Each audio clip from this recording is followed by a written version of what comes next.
Greetings, everyone.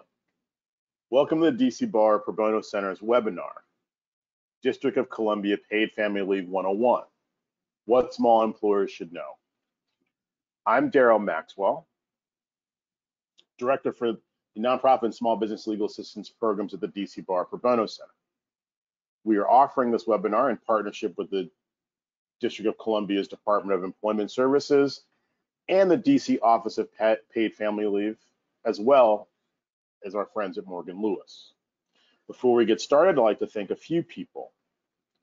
First, my colleagues, Lauren Paley and Christine Kulamani, for their help making all of this happen, helping with webinar implementation as well as promotion. Additionally, I'd like to give a huge thank you to our friends at Morgan Lewis. We will be working today with Russell Bruch, Shay Familoni, and Elizabeth Johnston from Morgan Lewis's employment law practice, who have graciously agreed and enthusiastically agreed to participate and have devised some great materials that you have here today. Next, I'd like to go through a couple logistics for today's webinar. First, this webinar will be recorded. Additionally, once you've filled out the survey that follows this webinar, you will have access to the PowerPoint presentation. But if you're joining us right now live, in the handout section, you will see a PDF copy of the presentation. For any questions that you have during the course of this webinar, you will see in your GoToWebinar dashboard that there is a question panel where you can ask any questions. We certainly welcome. Organizations of all shapes and sizes are grappling with understanding their obligations to provide employees with paid family leave and trying to make sense of the district's rules and their interplay with other benefits. Our team from Morgan Lewis will help take us through some of the considerations that each of you for your respective businesses and nonprofits need to consider. Russell is going to start us off. Russell, I'm going to turn it over to you. The floor is yours. All right, thanks so much, Daryl, and I really appreciate it here at Morgan Lewis. Shay, Elizabeth, and I have been looking forward to doing this and helping the business community out, learning about the Paid Family Leave Act, and as you mentioned, its complexities going forward. So just to go over a little bit of our agenda for today. Again, this is going to be a 101 presentation. I know we have a broad audience with various backgrounds. It's really just a starter to give you some basic information about what's going on. So we're going to cover the basics. We're going to go over who was covered under the law, whether you're a covered employer and who's a covered employee, your employer responsibilities, what events entitle employees and other workers for this paid family leave, how it interacts with other leave laws and benefits. As Daryl mentioned, I think that's probably the most complicated aspect of all of that. Trying to see how the different laws interact and the benefits you provide and how you may need to adjust them, and questions. And I think that's probably the most important thing. And what I get most out of doing this is answering your questions. We have some breaks in the presentation, but as we're talking and things come up, if you want us through the chat, reach out to Daryl. Daryl will feed us those questions. We'll try our best to answer as many as we can. We have a lot of material to cover today. And also, as you'll see, we want to make this interactive, not only through the questions, but we have a couple of poll questions that Daryl will raise throughout the presentation to try to get your feedback and help you through some real life scenarios that we've encountered in dealing with the Paid Leave Act here. So let's start off with just some basic terms so we're all on the same page. The Paid Family Leave Act is administered by the DC Office of Family Leave, and it's through the Department of Employment Services. That's who administers that. They're going to be the ones that you're going to have to pay, the tax to, and they're the ones that are actually going to pay out the benefits to the employees. Now, the employees are going to apply through this organization for the benefits. The organization is going to determine who's eligible and then award the actual benefits. So I think one of the biggest misconceptions about this is, do employers actually pay this out to their employees? And the answer is no. This is going to be administered through the OES.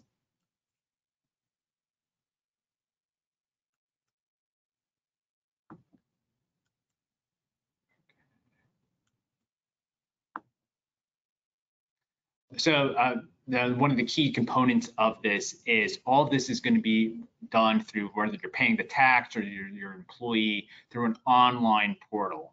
And you're going to use the portal to pay your contributions, record your employee wages. That's where, as an employer, your responsibility is. That's how you're going to pay the tax and, have the records that are submitted to administer this program. Employees are going to use it because that's where they file a claim for benefits. They receive a notification if they're qualified, and they can also monitor the status of the benefit claim. Now, we're going to mainly talk today about employers and employees. If you're self-employed or you're independent contractor, you can also use this portal for paying contributions, recording your income, and for filing for other benefits. So the portal really is, the touchstone for administering all of this, whether you're an employer or an employee. So let's go over who's first in a covered employer under the Act. This is our first scenario here. John, he owns a small accounting firm. He has 3 full-time employees and 2 part-time employees. Does John need to be concerned with the DC PFL leave law? What do we think in terms of that? Yes, no?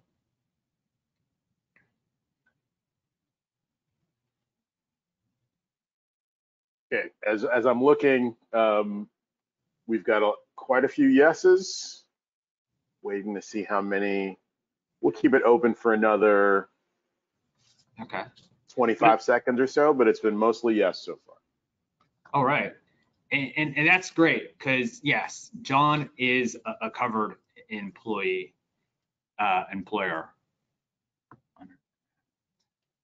Okay. Went backwards. Hold on.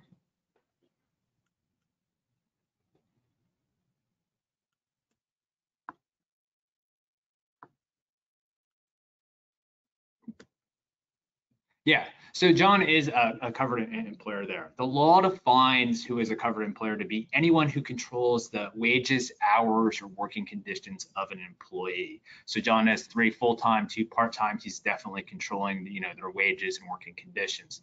He also pays unemployment insurance tax, and that's really is the key determinative. Are you required to pay that tax? If so, you're a covered employee under the Act. Now, the leave benefits under the Act are funded through a tax on employers. And as you can see here in green, it's 0.62% of the quarterly payroll. It's a quarterly payroll tax on all employee wages. So that is how this Leave Act is funded through. Covered employers must pay the tax even if they provide additional leave benefits. So if you already are providing sick leave, PTO, you still have to provide this tax. This is in addition to that. Now, if you're not providing any benefits, this is an employer that doesn't provide any benefits. This is where employees can get some benefits. But as we'll come to at the end of the presentation, interacting, if you're already providing PTO, sick leave there, and this, how they all interact. But we'll discuss that later on in the presentation. So that's who a covered employer is. Again, it's pretty broad, and almost all employers in DC are covered by this.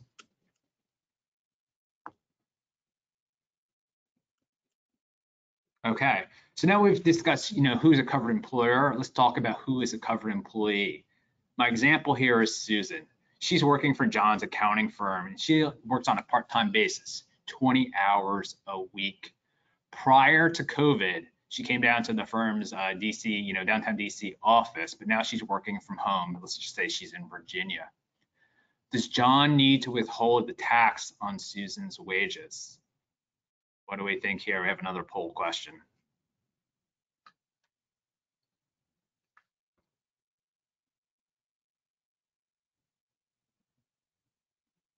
Still waiting. Okay, couple of yeses.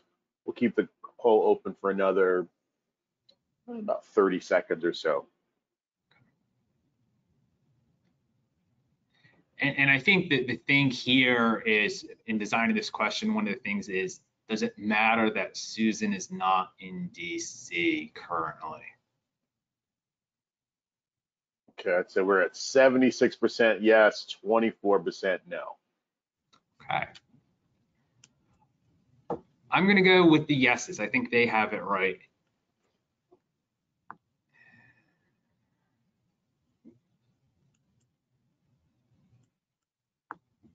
Backwards again. All right. So yes, Susan would be considered a covered employee. Covered employees include all employees who predominantly worked in DC before they experienced the covered event. A covered event is a sickness or illness or other family leave that we'll discuss later on. But here in this scenario, Susan was working in downtown DC, and that's where she predominantly was based. So almost every DC employee is eligible to receive the benefits there. Now, the tricky part of the question was, what do we do about COVID? Because Susan is currently not working in DC. She's still working remote. And like with so many things with COVID, it makes things complex, and it's really kind of a gray area. The general rule is a worker predominantly working in DC? Are they spending more than 50% of their time working there as opposed to maybe Maryland or Virginia? You know, you can occasionally, if you're a delivery driver, go and make deliveries in Maryland, in Virginia, but if you're still based in DC, you're going to be covered under this act. Now here, DOES has put out guidance noting that during the pandemic, if an employee is currently teleworking but was permanently based in DC, like Susan was, she's still considered to be covered under the act. At least that's their position right now.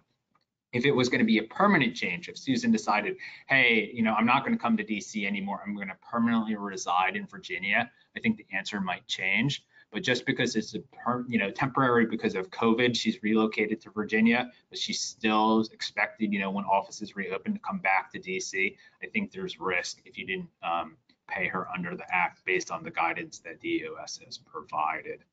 So there. So you really have to look. If it's really easy if all your employees are based in DC. If they travel outside of DC or aren't there on a permanent basis, it can get more tricky. But you have to look to see. Going back, I think the key is trying to estimate how much time they're spending in the district as opposed to the surrounding areas or other states. So that's kind of a high-level overview of who's covered and who is not. As you can see, I think the main takeaway is almost all employers in DC are covered. Almost all employees in DC are covered with very few exceptions. Dal, did we have any questions on that section? No questions so far. I think the polls were a hit. Okay. So great. I think now we'll turn it over to my colleague, Elizabeth. Hi, thank you, Russell. Now that Russell has discussed how almost all employers are covered, we're going to talk a little bit about what the employer responsibilities are under the Paid Family Leave Act.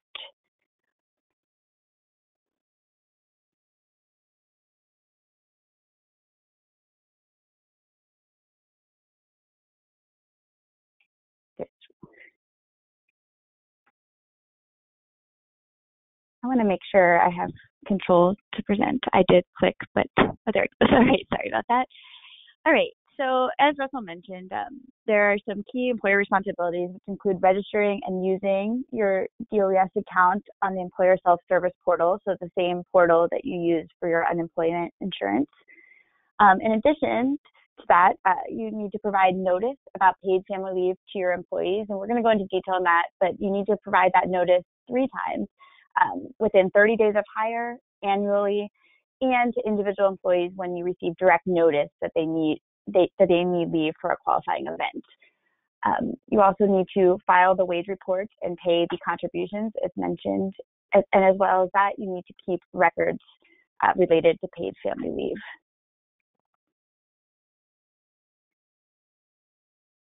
We're going to talk about each of these requirements in a little bit more detail.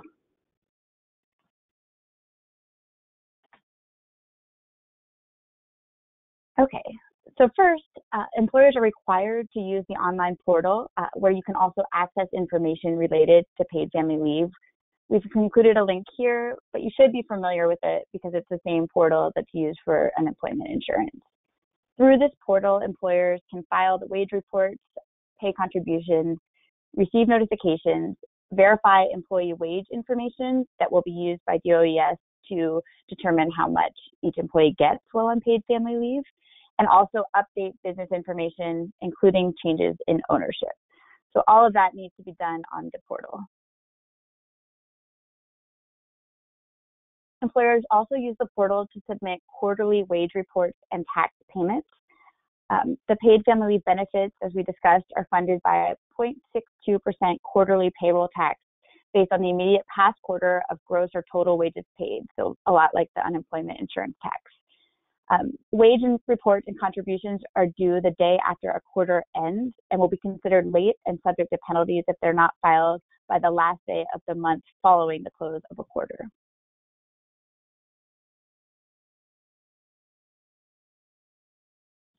Employers also have various notice obligations under the Act. The first and easiest is that you have to post the employee notice. The notice has to be posted in a place that is accessible to all employees. And there's a template poster provided by DOES that you should use for posting.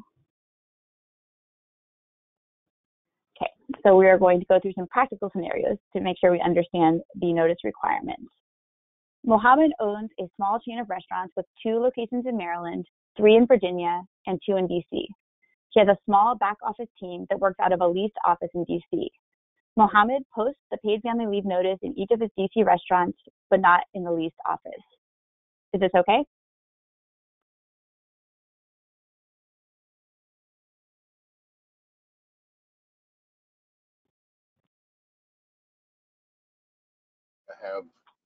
We're only at about 2% so far. I have mostly just 1 or 2 yeses. We'll give it another. Okay, now it looks like the no's are at 67%. That's up to 83%. So it's looking like the no's are taking the lead. We're already in about 88% of the group say no. All right, I think we can close the poll because I think you guys got this one. The no's have it. Employers are required to post a notice at each work site where the paid family leave law is applicable. So it would need to be at the back office of the leased office in DC.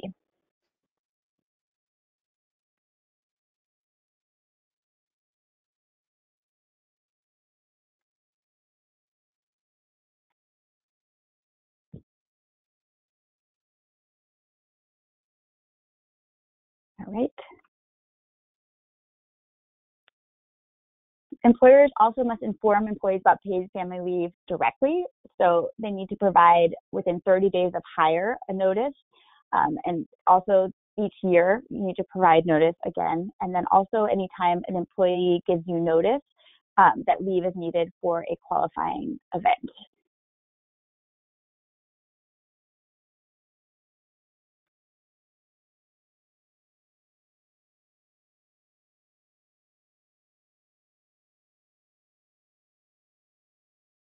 Employers must also keep records related to paid family leave for 3 years.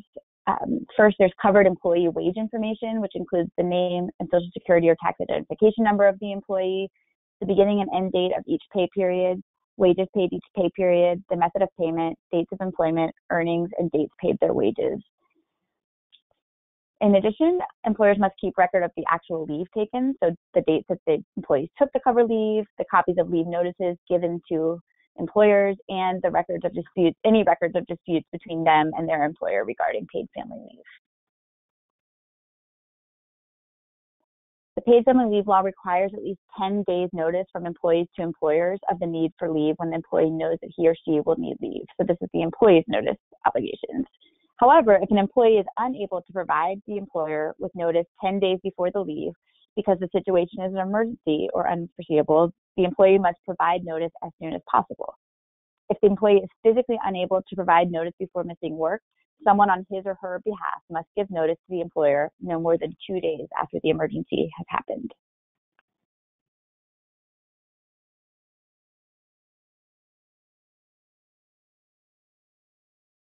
Okay, we're going to go through another scenario to make sure we understand notice this time related to employee notice. While out running Saturday, Susan trips and tears ligaments in her knee. She needs surgery and will be out of work for the next 3 weeks. On Sunday evening, she emails her employer, John, stating that she is injured and will not be working on Monday. What are John's responsibilities under the Paid Family Leave Act?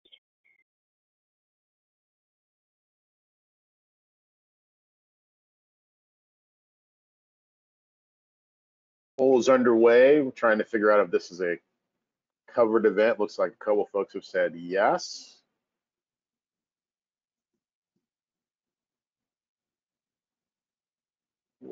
We'll give the group another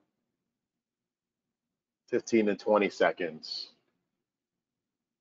Okay, it looks like we're at about 85% or 80% saying it's covered. About 19 to 20% saying it's not covered. That's even ticked up now. 87% saying it's a covered event. So I think we can close that. Great. Okay, and so I think the covered events have it. It appears to be a covered event. So let's talk a little bit about what that means for John and Susan. It means that John must notify Susan of her eligibility for paid family leave. Employers are on notice when they receive direct communication from an employee that paid family leave may be necessary. This notice does not need to be a formal request or even in writing. And employees also don't need to be aware that their leave event qualifies for paid family leave or even know if they will take time off work yet. So it's best to err on the side of caution. Anytime something might be a qualifying event, you should give the notice to the employee so that they are aware that they may have rights under the Paid Family Leave Act.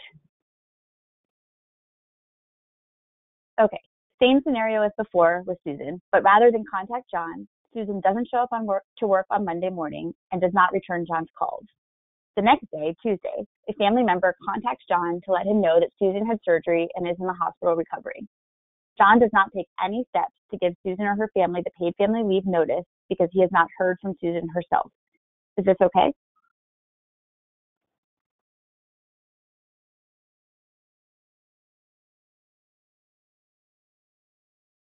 Okay, the poll is up.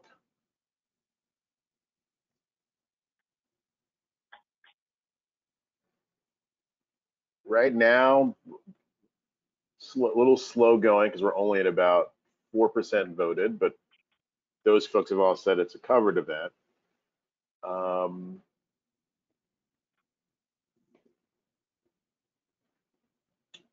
Yeah. We're at 50%. Everybody has said so far it's a covered event. So yes, I think we can close the poll on that one. I think so. I'm glad that you all have been listening. That is correct. As we were just talking about, and hopefully the slide will progress soon, it does not have to be Susan herself that gives notice. Although Susan didn't tell John herself, he should consider this direct notice from Susan because it came from a family member within the 2 days of when the event occurred. Employers have the burden of proving compliance with the paid family leave notice requirements, and violations of the requirements may result in a civil penalty of $100 for each covered employee who didn't receive individual notice, and $100 for each day that a covered employer failed to post the notice in a conspicuous place at each work site. Employers can establish compliance for providing individual notice to their employees by showing email receipts or signed statements from their employees acknowledging delivery.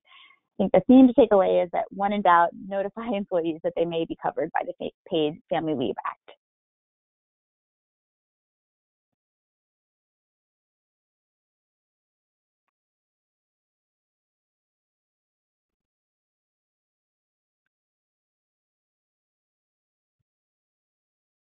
I think that is the end of this section. So if there's any questions on this section, we can cover them before we move on to the next. Okay.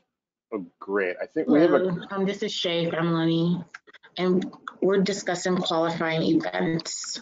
Hey Shay, before we jump into your section, I'm having a little trouble moving the slides. Daryl, if you could. Sure. Hey Shay, I was just going to say before we get moving, I think we had a couple questions we wanted to get to first. Great. Okay.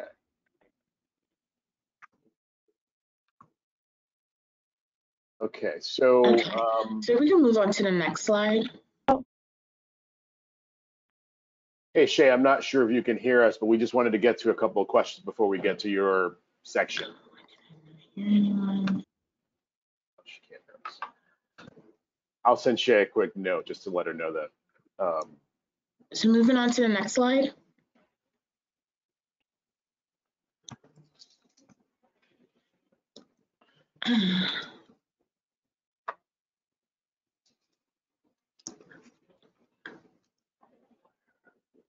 So the first question I wanted to mention was, we had somebody who asked, what if the business is a Maryland business and the employee lives in DC and is working from home due to COVID? Does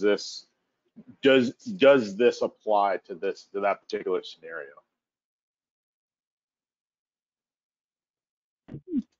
That is a great question. I might kick it to Russell. We were talking about this earlier. The law. Oh, go ahead, Russell. I was just going to say, it looks to see, are they paying unemployment insurance tax in DC?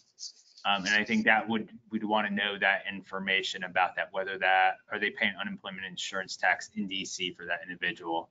I think that would be my starting point in looking at that. Okay, no, that was my inclination too. Is we need a little bit more information there. But thank you for that. And so the next question is, and I think you guys might have gotten to this, but if the employee works for a DC-based organization, but is permanently working remotely from a different jurisdiction, is that employee not eligible for benefits?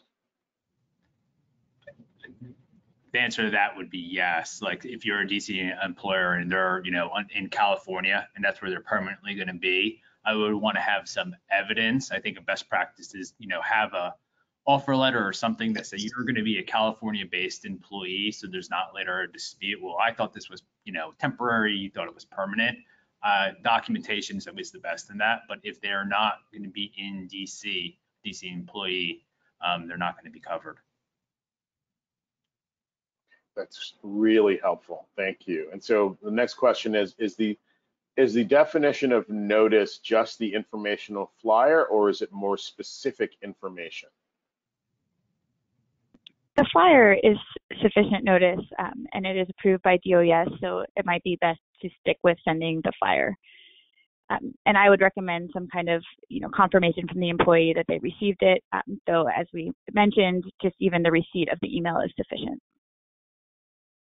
Excellent. And then an interesting question is we have a lot of businesses that are in this situation. If an employer uses a shared workspace, such as WeWork, are the posting requirements the same, where it needs to be posted in the leased space?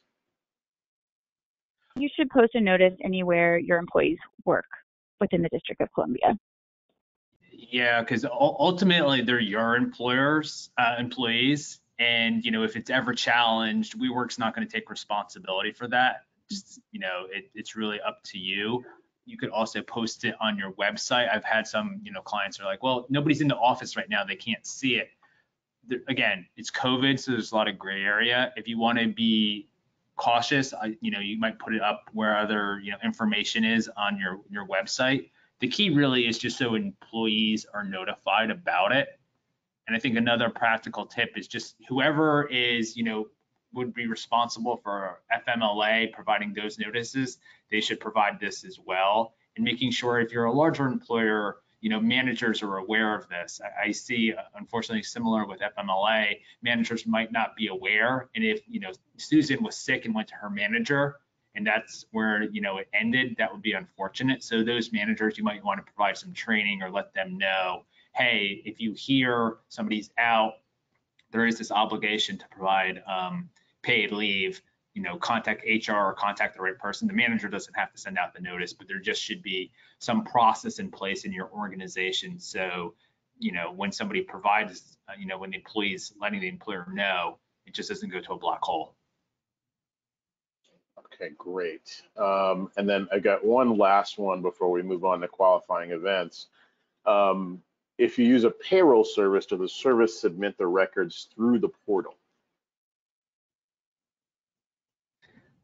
I think that's something you would want to clarify with your payroll provider on who's actually taking responsibility to do so. I wouldn't assume that they're automatically doing it, especially if they're a national payroll provider. They might not know or might not do it, but that's something to reach out to them to clarify.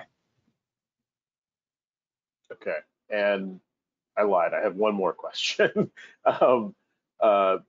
So if you know, we've got and it's sort of an amalgamation of a couple of questions, but you know, DC-based business and the employee, excuse me, works in the district, let's say about a week out of the month. But in the remaining time of the month, they're working from outside in Virginia. Are they still going to be covered under this? And I know it's great. It's, you know, there's probably a little gray area because of the pandemic, but just wonder if you had any more clarity on that. I would go back. You know, you have slides. You can look at the factors. I'd err on the side of caution. You know, we want to get more facts about it. Is this going to be permanent? Is that like a temporary? If it's just like a couple of weeks and, you know, they're going to be out there for 2 weeks, but then coming back, I think that'll all weigh into factors. But it really is, I think, the permanency of, are they going to be in Virginia or not? Okay, great. Thanks so much. I think now we can turn it over to Shay, and I'll make sure to give you clicking privileges in a second. Thank you, and apologies for earlier. I did not hear the other conversation. All right. So qualifying events. So the qualifying events are 8 weeks to start.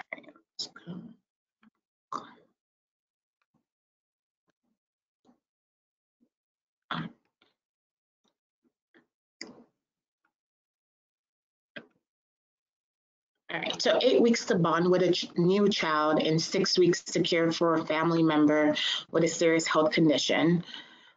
Employees also receive 2 weeks to care for an employee's own serious health condition.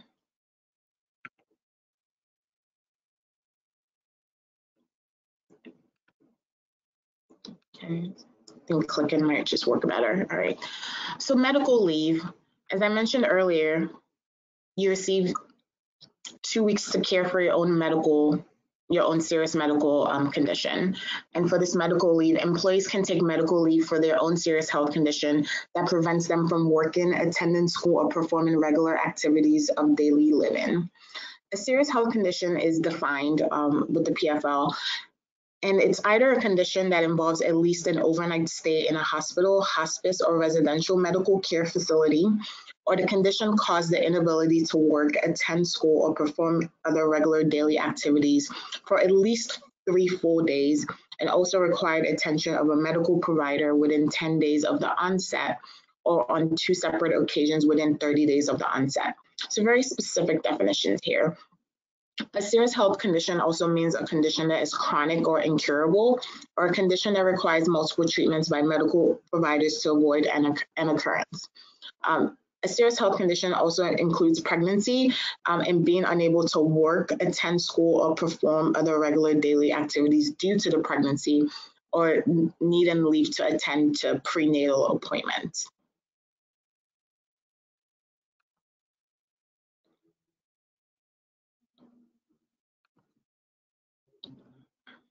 Okay, family leave. So employees can also receive time off for family leave, and they can receive the family leave benefits if one of their family members experiences a serious health condition as defined previously, and also if that family member requires the care or companionship from the employee. So that's the threshold for why an employee would be able to receive leave for a family member, requiring the care and companionship from the employee. Eligible family members are also defined. So children would be eligible, and that would be an employee's biological, adopted, foster, or stepchild, legal ward, child of a domestic partner, or a child to whom the employee stands in loco parentis. So it's a bit broader than some of the definitions in other statutes that employers might need to follow. So it's important to know what the definitions are for the DC PFL. Other eligible family members are parents, and these could be biological, adopted, foster parents, step-parents, parents-in-law, legal guardian, or a person who's stood in local parentis to the employee. Siblings are also covered under the DCPFL, and these would be biological, adopted, foster, half-siblings, step-siblings, or siblings-in-law. So there's a wide variety from a family perspective that the DCPFL covers, and this is actually a bit more generous than some of the other laws.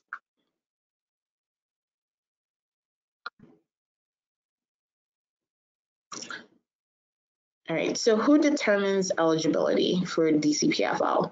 The DOES, the Department of Employment Services, will determine leave amounts for personal medical leave or leave to care for a family member based on the doctor's recommendation. Just like disability insurance, employers cannot appeal claim determinations. However, the DOES will inform the employer if an employee's claim is approved or denied. When employees actually plan to take these types of leaves, especially for the medical one, there are forms and requirements that the employee has to complete, and sometimes the medical provider would also have to complete as well. So how does this interact? How does the DCPFL interact with other leave laws and benefits? The PFL does not change requirements of other laws.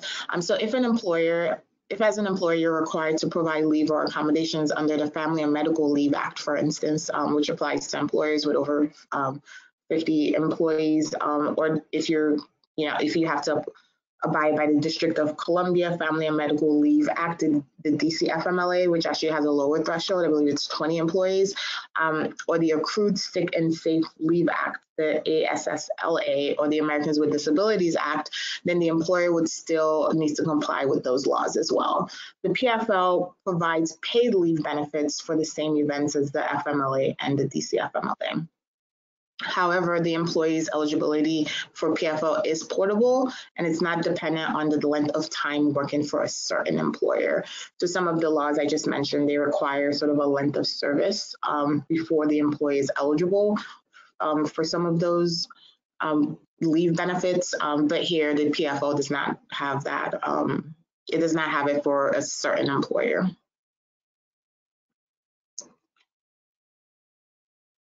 The PFL Act also does not impose any restrictions on an employer's own paid leave plans. So if you have paid leave benefits that you offer from a policy perspective, it does not impose restrictions on those. However, you can adjust your existing plans to accommodate the provisions, the benefits provided by the DCPFL. It's important to potentially consult with your benefits provider to see how the PFL will interact with their plans. Employers can also not interfere with an employee's right to access the PFL benefits. So how much is covered under the DCPFL, or how much is provided to an employee under the DCPFL? So covered employees will receive PFL benefits determined on a sliding scale based on their reported income, which would be up to 90% of their average weekly earning for a maximum of $1,000 each week they are on leave. For the first time that employees do request a DCPFL, there is a 7-day waiting period of which they don't receive any benefits before this amount kicks in if they're approved for such amount by the DOES. Employers are not required to pay the difference between the PFL benefit and their employees' salary.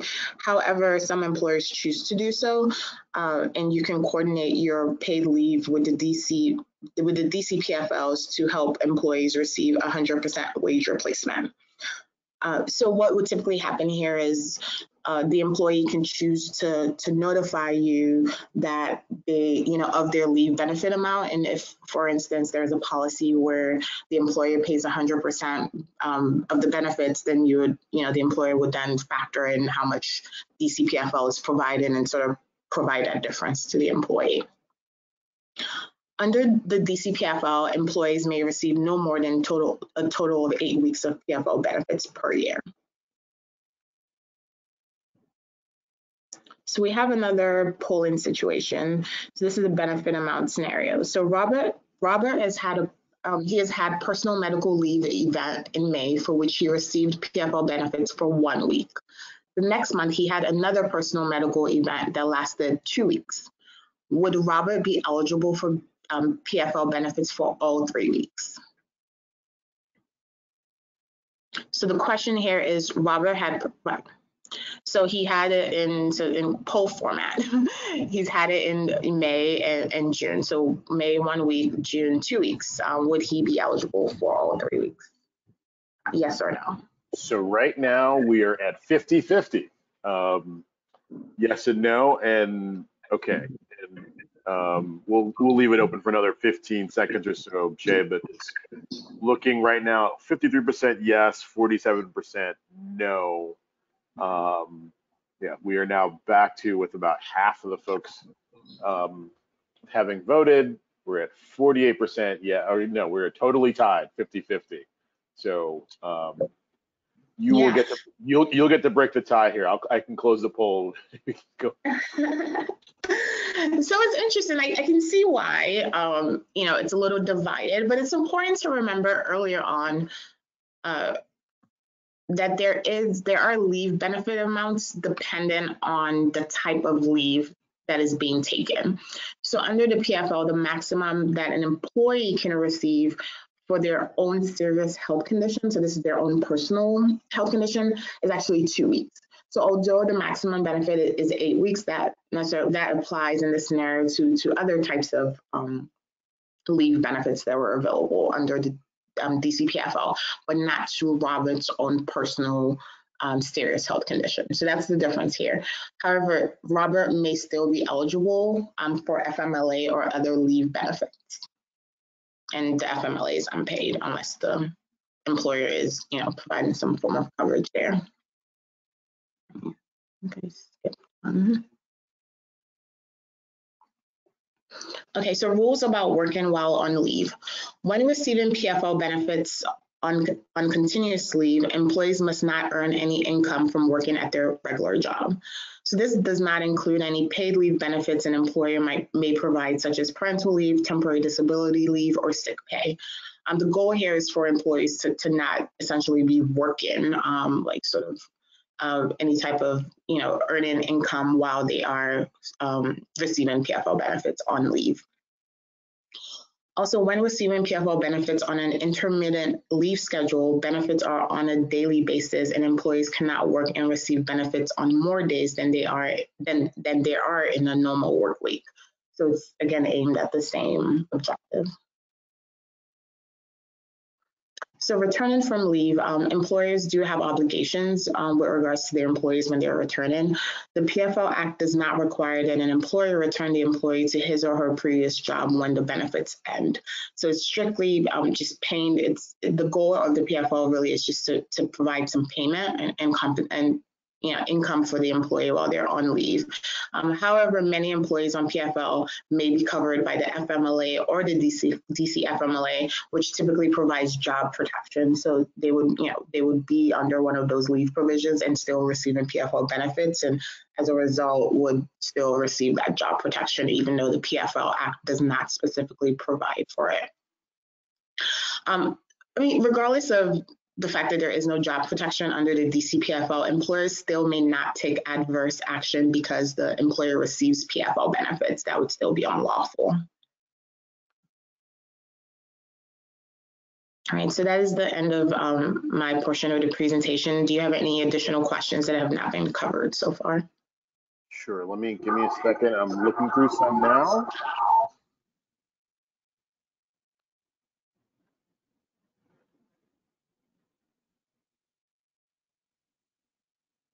Okay, so first question is, for maternity, does that mean that the birthing parent could be eligible for 10 weeks total, 2 weeks for her own condition and 8 weeks for bonding? Yeah, so that's actually a really good question.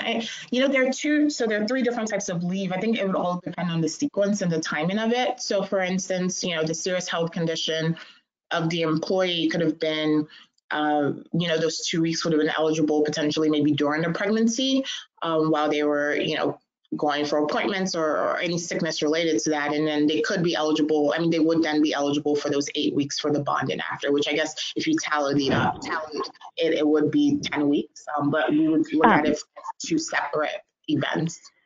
And you would have to look at the 52-week period, because an applicant can only receive 8 weeks of benefits total in a 52-week period, regardless of what type of benefits. The total is always can't be more than 8 weeks. Right, exactly. So it would also depend on sort of the breakdown of that pregnancy, and yeah.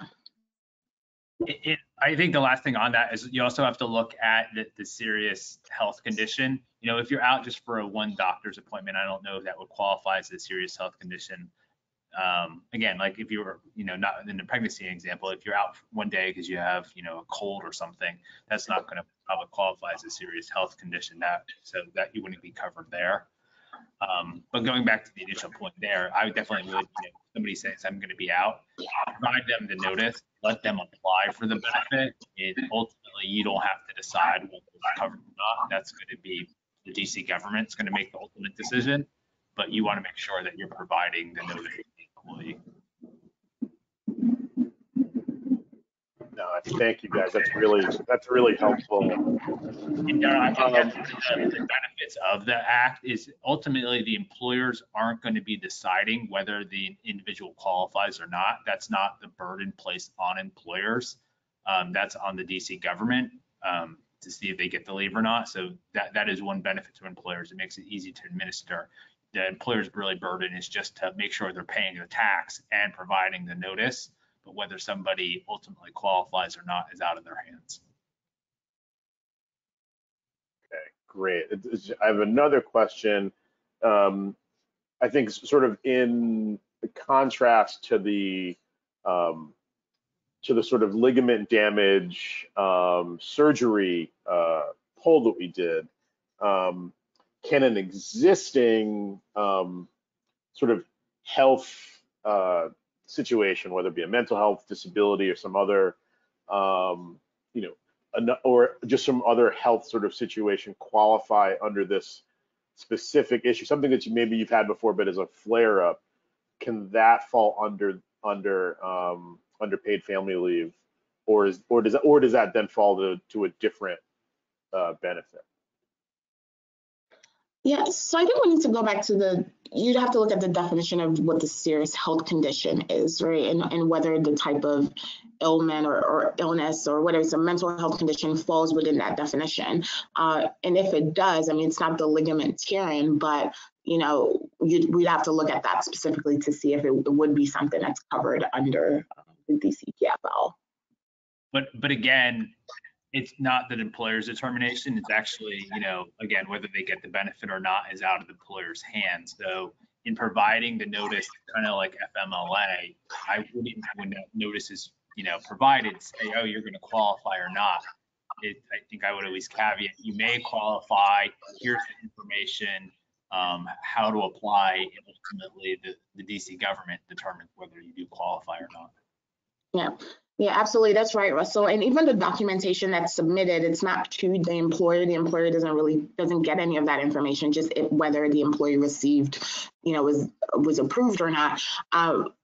All of the documentation would be submitted directly through the website for the DCPFL, and those would also involve submitting required forms to the medical providers who have to complete those forms, and that's really how those assessments will be determined. But it's not the employer's, you know, the employer wouldn't be involved in that process at all.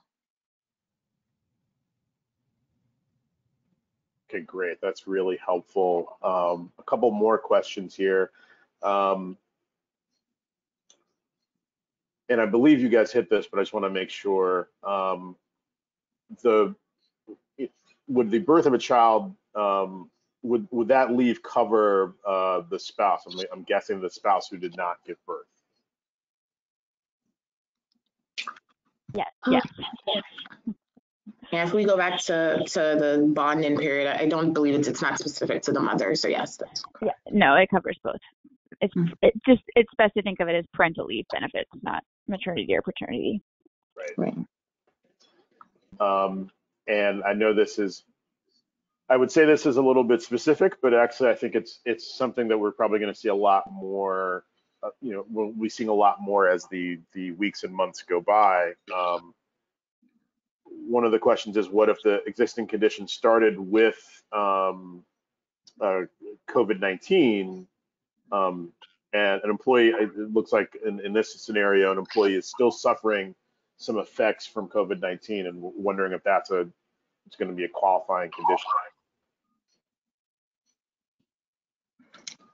Yeah, I think it still goes back to, going back to the serious health condition and the DOE, that group determining whether it does qualify. A lot of it will depend on the medical provider's assessment when they complete the forms as to whether it would be eligible. Outside of this context, I know that, there's consideration as to whether long COVID is going to be considered a disability or is a disability. I think that all goes back to just sort of the medical provider providing that assessment, which would help, the office that's making the determinations consider whether it is a serious health condition for the purposes of DCPFL. And I would reiterate that the employers are not going to have to make that determination. So it is not harmful to you to provide the notice. And the definition of serious medical condition is pretty broad for medical leave. It covers a lot of things, including chronic conditions, as long as they require treatment at least twice a year. And from an employer perspective, if I was an employer, I just give them notice a lot. You're already paying the tax on them. This benefit is there. You're already paying into the system. So ultimately, make sure that the employees are informed of it and let them try to file the claim. That's the one benefit. It's not going to cost you more. You're already paying the set payroll tax on it. So if they, have a successful claim, other than potentially how it interacts with the other benefits you provide, but you're already paying for this. Even if nobody took it, you're still paying the same amount. Exactly.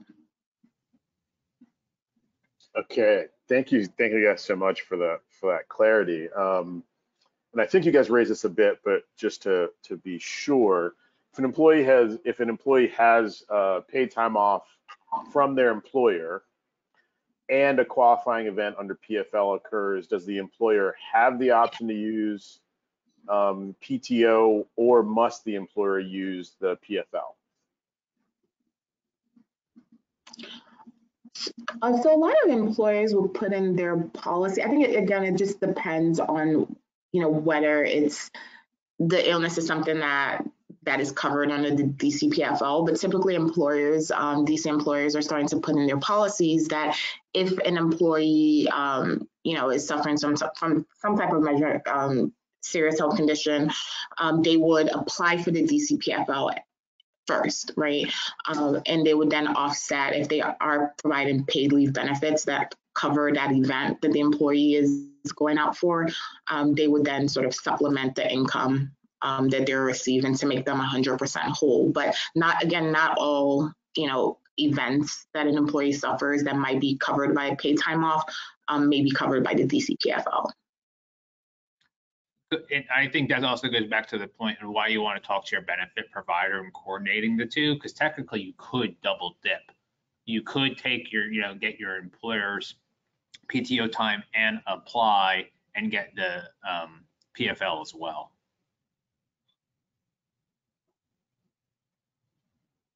Right. So it's really up to the employer to try to prevent that by, coordinating with their benefits person, making sure it's in their policies, about the double dipping, and trying to encourage employees to apply for DCPFL if they're eligible. Okay, great. I've got one more here. It looks like, and I think you guys might have touched on this one as well, but if the employer already offers, 12 weeks of 100% paid family and medical leave for all employees, and that eligibility being more expansive than the DC benefit, does the employer also have to provide notice and or make this DC benefit available to employees to comply with the law?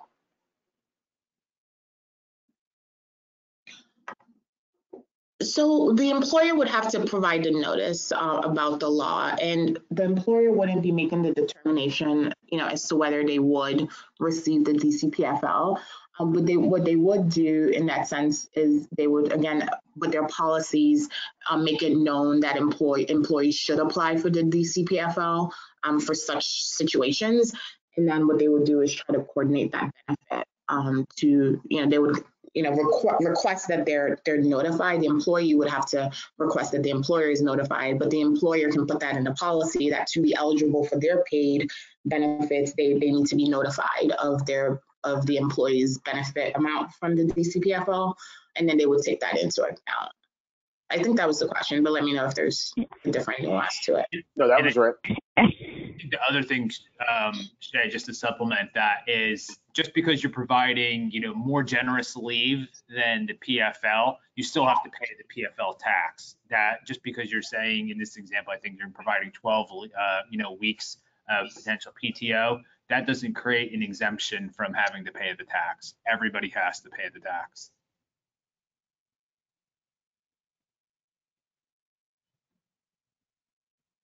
Okay, no, that's great, and a really good reminder too, because I do think folks, there might be some folks who think, oh, well, our benefits are better and more expansive, but you still have to pay the tax.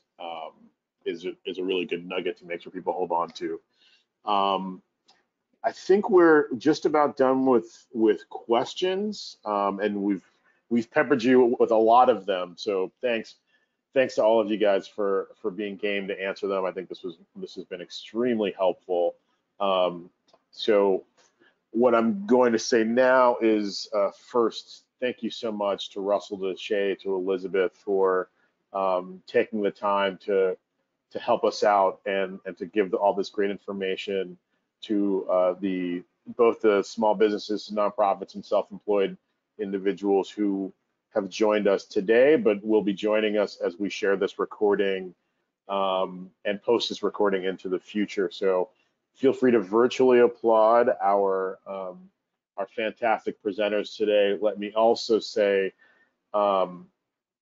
that you will all be getting, all the participants today will be getting a survey to talk about, that sort of asks a couple of questions about your thoughts about this presentation, all the materials, and once you receive that, you also have access to a recording of the presentation if you'd like to share that, or you'd like to hold on to. I know a couple people had asked that the information was really great and they wanted to be able to refer to this from time to time. That's certainly something that we'll be able to provide to you guys.